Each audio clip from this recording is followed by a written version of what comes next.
Okay, here we are at 6940 Shadowbrook Drive in Trotwood, Ohio. This is a 3-bedroom, 2-bath, almost finished house. I think they said they're about a month away from it, finishing it, completion. So this is basically going to be a 1,456 square foot house. As you can see, this is the neighborhood street view. And a lot of mud, mainly because it's brand new construction.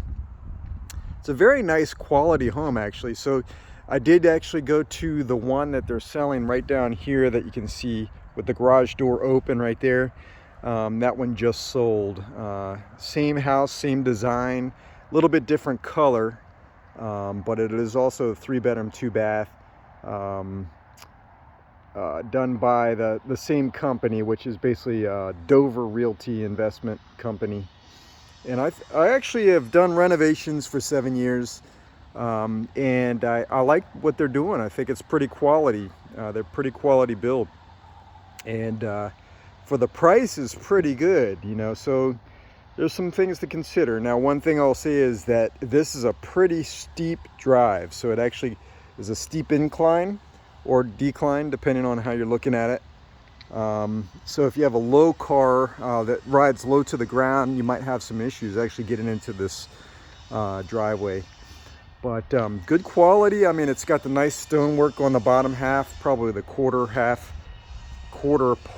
lower quarter portion of the house.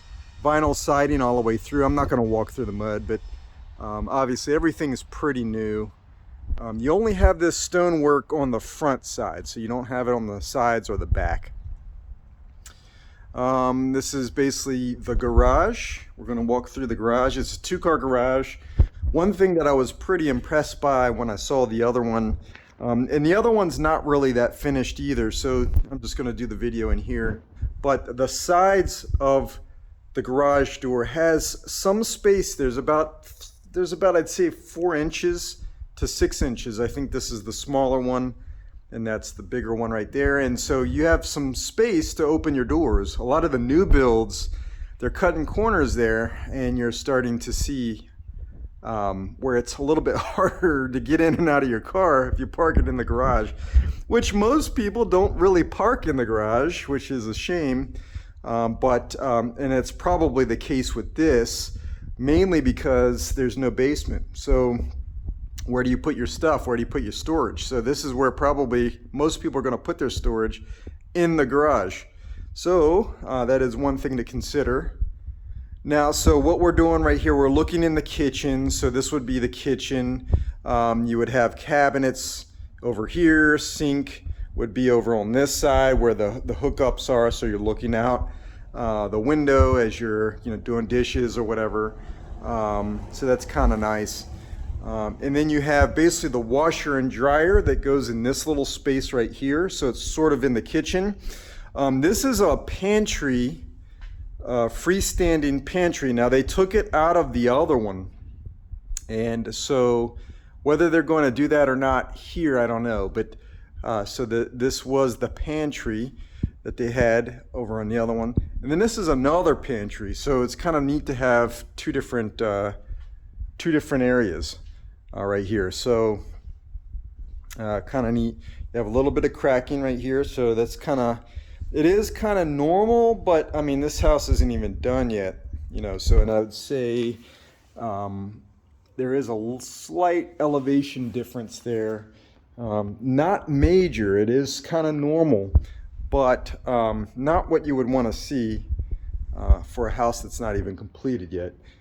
There is the deck on the back, and then you have basically woods in the back there. This would be sort of your eat-in kitchen area right here. So maybe you have a dining room table right in front of the sliding doors and then the windows. And then this is basically your living room area with a fireplace insert right there. And then all the ceilings are cathedral ceilings, so they go pretty high up. And that would be your entryway. And then around the corner would be where you put your coats. So it's basically the coat closet. This would be a 3rd bedroom / office in here. and decent size. I think the dimensions of this one is 10 by 11. No, this is the 10 by 10, sorry. 10 by, no, this is 11. I think this little, so this is where the closet would be. It's a nice size closet, but it's making basically the dimensions a little off because it kind of comes in here. This is basically an angle that comes into and kind of digs into the bedroom right there. So that would be the smaller one. This would be the next smallest or biggest. There's only 3, so either way you look at it. In here, and again, so you have the nice tall ceilings. These are taller than normal ceilings. In here, this would be your hall bath to the right here. So you already have the tub insert right here. And then your toilet would go right here, and then this is where your sink would go, right there. And that, let's see if I have dimensions on that. I don't think I have dimensions on the bathrooms at all.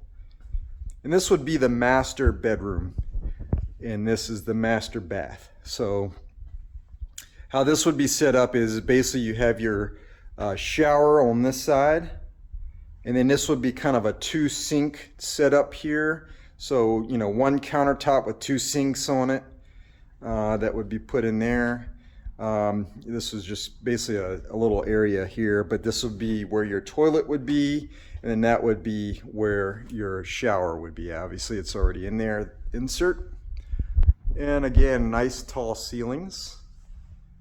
And it is a walk-in closet. So this is basically a nice size walk-in closet. You know, overall, we're talking about a 1,500 square foot house. So, you know, having a closet that size is pretty abnormal, and it's a bonus for sure. But that is pretty much it. I know there's not really much to see, especially without the finishing touches.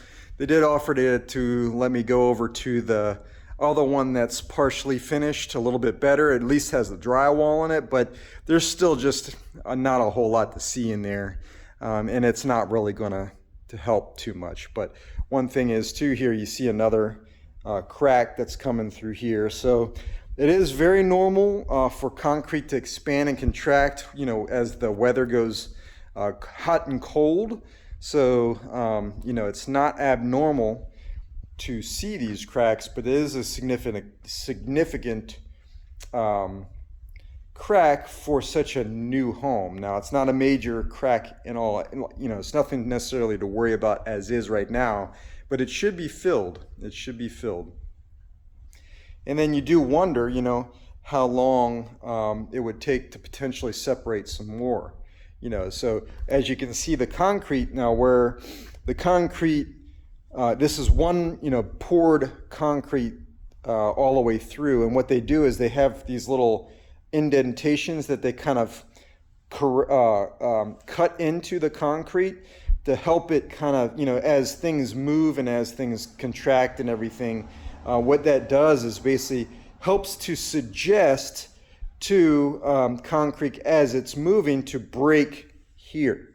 And so what happened though is that it did not break there. It actually broke across the middle of where it wasn't suggested. So the idea is that they cut these little pieces into the concrete, hoping that that's where the cracks will be as things change. But it didn't work in this case. So obviously, in this one actually happened right next to the crack that they purposely put in. So it's kind of interesting to see how it just kind of, you know, concrete does its own thing. You know, the nature does its own thing. So that's kind of how it happens. But normally, what you would see is that, you know, concrete would shift where these pre-cut lines would be. And that's where it would break in half, kind of, you know, if it was going to snap or anything like that. But that's not how it happens. So, but anyway, overall, it's kind of a neat little design. I think for the price is pretty good. I think the quality of the build is pretty good throughout. Other than the concrete, there might be some issues with the concrete layers. Sometimes that's subcontracted out. You don't know really what you're getting sometimes with subcontractors. But overall, though, I think it's not something that would deter me from buying just based off of those cracks. But overall, I think the quality's here. I saw the other one with the finishing touches on the drywall. It was pretty quality there. No concerns really from here. And then for the size of the home, it's actually a pretty nice size with a good layout, modern layout. For 200,000 is pretty. 200,000-ish is pretty good. So, but anyway, that's it. I'm not going to go do the usual outside because it's just nothing but mud and there's nothing really to see. And plus, it's a brand new home, so there's not a whole lot to really point out. I would like to have done that because sometimes you never know. You might find some shoddy craftsmanship. I'm not too worried about that on this one. But anyway, that's pretty much it. So this is Howie with Home Experts Realty, Team Next. And if you have any other questions, let me know. Let Joyce know. Let one of us know, and we'll reach back out to you. If you have any other requests for videos or anything like that, you know who to call. So hope you are having a good holiday season and Merry Christmas, even though it's belated, and Happy New Year's to you. Take care.